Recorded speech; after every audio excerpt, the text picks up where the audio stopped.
This video will be a tribute here to the legendary Ray Harryhausen. I always felt it would be better to discuss the individual films which Harryhausen worked on in order to discuss their own individual merits, and I do intend to do that. I've discussed some of them: Beast and 20,000 Fathoms, It Came From Beneath the Sea, Clash of the Titans, I remember. I appreciate all of those films. Clash of the Titans I love. I've actually watched that film maybe twice since actually uploading that video. That's how much I appreciate it. It's wonderful, escapist, kind of one note, but just impassioned fantasy. And I'd never actually sat down with this 2011 documentary about Ray Harryhausen, special effects titan. I really don't...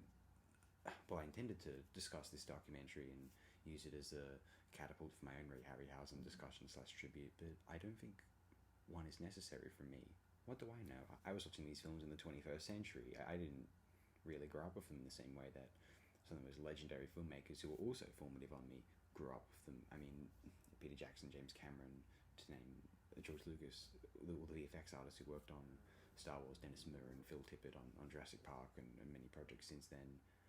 Henry Selick, Nick Park, the legendary Nick Park, Wallace and Gromit, the great utopian vision.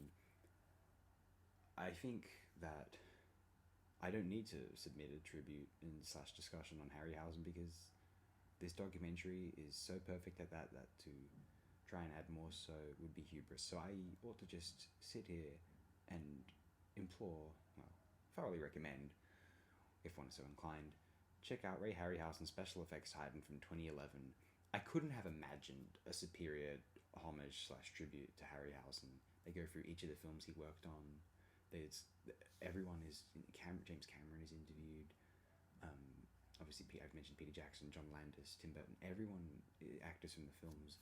It was the director of this film. He'd been working on it for 10 years. Interviews from various sources. True labour of love, much as Harryhausen's own career was. I sincerely cannot recommend this enough. Most importantly, the documentary outlines something which I'd always felt, and I've suggested on this channel before. It's not that they looked real. It's that there was a certain amount of play and imagination going into it that certainly when you're a child, you even as a 21st century child, I was born in 96, I loved the kind of play pretend aspect of it. There was a certain degree of it was the natural extension of playing swords via sticks, you know what I mean?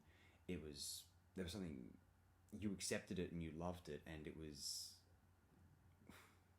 enough. It was hyper-real in a sense. It was more real than real.